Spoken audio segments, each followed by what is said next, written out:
Back with a review, ladies and gentlemen. Today, this is going to be an interesting one because I don't really know what I feel about this film. I'm mixed, my opinions are everywhere, my emotions are everywhere. I'm completely lost. So the movie that is in question today is Asteroid City, the new Wes Anderson, the new Wes Anderson movie. I don't know who that is. He directed like Fantastic Mr. Fox. The one about the hotel, I can't remember the name of it, was, he's a renowned director, a lot of people love him. I do think he is a bit of a required taste, I guess you would say. He's got a very dry sense of writing, a very dry way of directing, a very dry sense of humor. Everything about the motherfucker is just dry. But this movie in particular is, goddamn, I have to say, maybe the driest. It doesn't help that I'm not the biggest Wes Anderson fan ever. Don't hate the guy.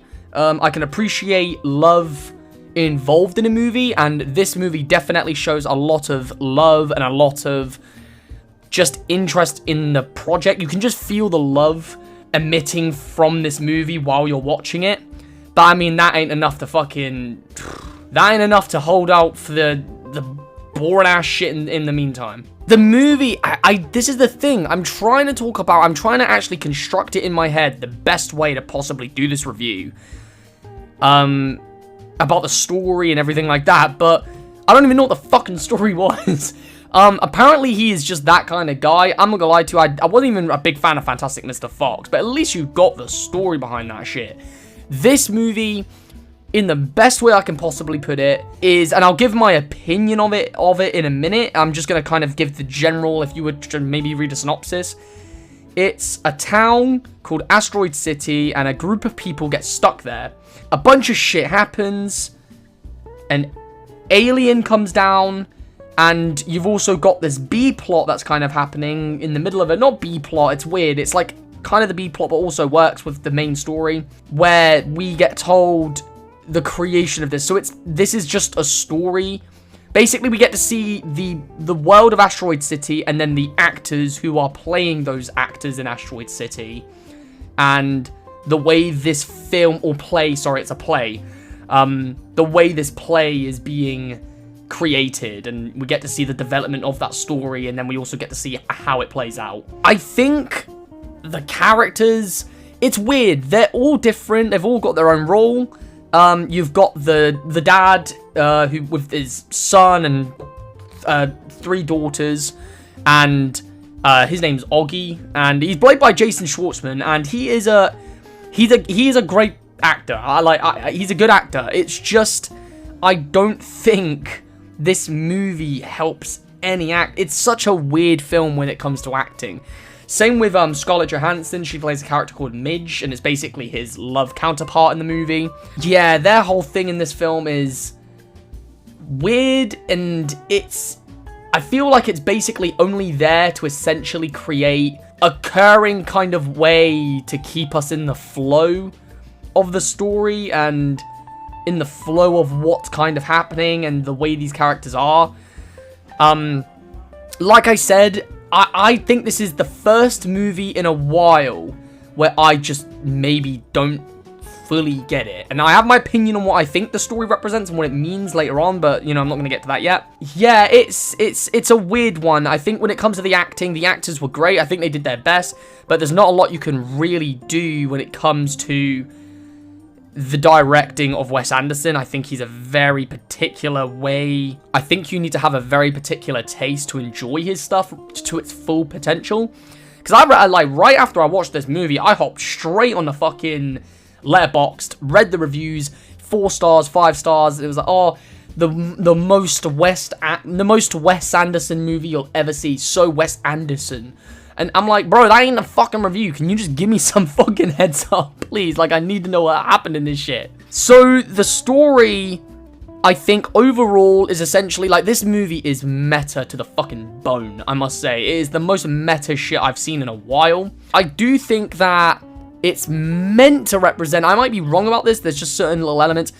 I think you can take it for what it is. That seems to be the case with a lot of movies like this. But I think, in my opinion, it's kind of showing the creation of a story and how it can be so dear to someone, so close to someone. Almost like not Steven Spielberg, Stanley Kubrick. You know, he's the director, made The Shining and Eyes Wide Shut, Barry Lyndon. And we all know that he took his movies very, very, very seriously. He's one of my personal favorite directors ever. He's the man that got me into cinema the way I do, the way I'm into it. And we all know, you know, that he took that shit very seriously. I mean, that guy was fucking tormenting. So yeah, it's one of those things where I think that's what it's meant to represent, how a story can be so loved and endeared by someone and have that creation twisted for the pure reason of entertainment, and how a story which can to someone else's head can be their biggest thing, their biggest project, their biggest Wallapalooza. And when it comes to anybody else trying to join in on that creation, it's not gonna be the same. You know, it's nobody else will understand that creation to its full potential, just like the person who's making it. It's never gonna happen. And I think it shows how a story can be sacrificial to the point of all people want to see is action and crazy shit. And as long as they get that, you don't necessarily need a good story. I mean, when it comes to the guys directing, holy shitballs. I mean, he has got some clean-ass well, let me twist it into two things. I think his directing, it was very, very cool to see the way that he creates live action mixed with the way he made. So if you were to go and watch like Fantastic Mr. Fox, the way that movie is shot and the way it looks, it's almost like he's grabbed that and just plopped real people in the mix of it. I think it helps with how cartoony everything looks. I mean, goddamn, the fucking road. This is another thing I never really understood about the movie, and I'd love if someone in the comments can give me a heads up on this shit. My idea is that, so for some reason in the movie, it's basically like, I thought the movie was going to be going down a route of this was the Looney Tunes. Because we get to see the Roadrunner, we get to see, we get mentions of Tweety Bird, basically, and the cat. And, we get mentions of, we see Roadrunner, you get mentions of, Wild Coyote. And it's literally set in the desert. The mountains look exactly like the one from the Looney Tunes cartoon. The nuke bombs, you get to see the bombs go off. There's like these nuclear bomb tests. Look exactly like the one from the cartoon. I thought within the story how we were going to be getting, because the kids, and it's because you've got all these kids who are basically science like they are all geniuses, and they've all created all these different crazy shit. One of them has like a laser gun. One of them has a jetpack. One of them has, I can't even think, a thing where you can like cast something to the moon. And these are all things that are in like Looney Tunes. These are literally like the laser beam and the fucking jetpack especially. Those, I think there is more stuff, but I can't remember. They are in Looney Tunes.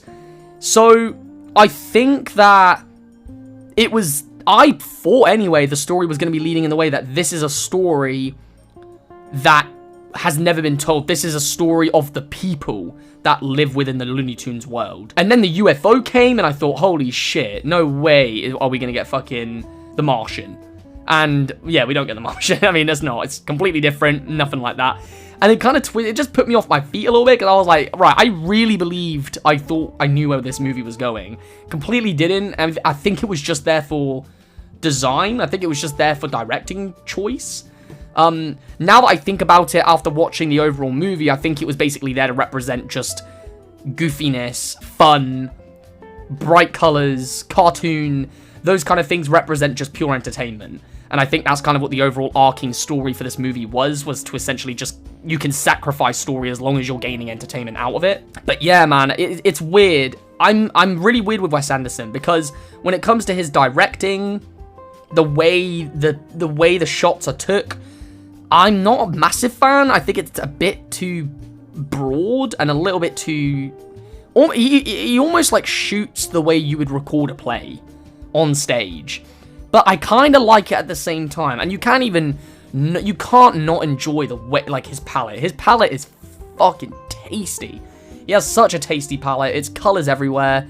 It's such a fucking memorable movie when it comes to visuals. Like, you know, story-wise, yeah, I came out with a lot of different things in my head. Didn't really understand it. Kind of put me off a little bit. But then I was still thinking of just how it looked, and that was in my head all night. Even now, I can remember these shots so cleanly. I think that is definitely a telling of a good director, of when you can create something that sticks in someone's head. That's really what it's about. If you can make someone remember something that you've created, fuck, I mean, I must have saw this movie about 4 days ago now, so 4 days later, I'm still remembering this shit. I mean, you're doing something right. I just wish I was a little bit more of a Wes Anderson fan, because I feel like that would just make the overall movie for me so much more entertaining. And it's not to say I didn't enjoy it, it's just to say that maybe I'm not as cool and as hip as these fucking Letterboxd kids out there. You know, like I said, I went on Letterboxd and there was all these people like, favorite by far best Wes Anderson, favorite Wes Anderson. I'd suck his dick right here, right now. And I'm like, dude, like, calm the fuck down. I mean, yeah, look good, I'm not gonna lie to you, but damn, bro, like, you're calling that shit one of the best, I guess, I don't know, I just don't get it. I think, I understand the tale, I understand that, or I think I understand, that the idea of the story was that it was meant to sacrifice story. I think I get that. But I don't think that necessarily means that you will enjoy that. I know that's what you're trying to tell. It has much more of an exception than if you were to just make a fucking boring, shitty film. But you can't use that, I think, as a full-on argument, especially when a movie is so undisclosed in its story kind of all the way through. You know, I think I went to see this movie with 5 people. 2 of us kind of liked it. 2 of us were like, okay, you know, and we're like the movie buffs. And the rest of them, the last 3, they didn't know what the fuck was going on. They had no idea. They didn't give a shit. They were kind of just laughing at the movie because they didn't get it. And I'm not blaming them. That's the thing. I'm not trying to treat them as if they're stupid. I do not blame them. That shit was hard to get. I don't even fucking know if I got that. And I think you do have to kind of take into mind, yes, you create what you want to create, or go for it, you know. And I love that about cinema. That's one of my favorite things that attracts me to it. And just me sitting here now, being able to make a video with so many things running through my mind while thinking about the movie is enough to say that this movie is good enough within its own right just for that. But I do think that you need to create some sort of not boundary, but you need to create some sort of line to storytelling. Something where you can, right, not everyone might get it. I'm going to use this as an example. The story, I felt like, was almost trying to tell the story of what Nope was.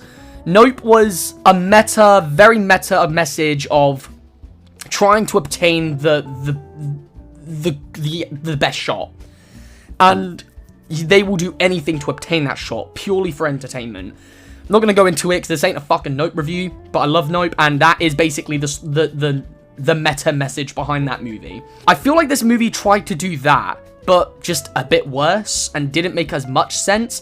But here's the big difference with Nope and Nope doing that idea. Yes, if you want to look into it, you can look into it, and you can get that message from Nope. With all those little details, the way it tells the story, you can get that. But if you're someone that isn't into that, and if you're someone that doesn't like that, do you know what you get? If you don't understand any of that meta shit, you get a cool alien movie with some pretty cool fucking visuals and an overall fucking good story that just occurs throughout the movie. Alien abduct shit, they tried to take out the alien and get proof because they need the money. That's the story. If you want to take it that way, you can take it that way. Jordan Peele, maybe it's not fair, because I look up to Jordan Peele like how you look up to the fucking cool black uncle at a fucking barbecue. That, in my opinion, is the perfect way to make a movie. If you want to give a meta message that's deep and underlined, go for it. But at the end of the day, I do think you need to also create something that can just be watched and can be enjoyed for general public, even if they don't get the whole deep meaning behind it. You need to give them something to kind of chew on while they're watching it. You know, like I said, you don't need to agree with that shit. That's just the way I interpret cinema. I think the biggest sin is just to be boring. For me, this movie wasn't boring, but I can see why it would be boring for other people. And I think that is a big sin when it comes to movie making. I mean, overall, I thought this movie was fucking worth the watch. If you ain't seen that shit, go and watch it. If you want to go in cinema, see it. I'm not, you know, if you don't, you're not going to miss much. Just wait till you see it at home. It's nice to watch it on the big screen. I will say although to be fair, everything is nice to watch on the big screen. It's definitely an acquired taste. If you're a Wes Anderson fan, you're going to love it, I think. If you're not a big Wes Anderson fan, that's where I think things are going to get a bit dodgy. And if you're just a casual moviegoer, definitely shit's getting dodgy there. I mean, you're fucking running on the rocks. Definitely go and try it and tell me what you think. I think I'm going to give this movie... See, now, I don't know if I want to be generous or if I want to be very harsh, but I'm going to give this movie, in my own personal opinion, the way I watched it, 6 aliens out of 10 Scarlett Johansson titties.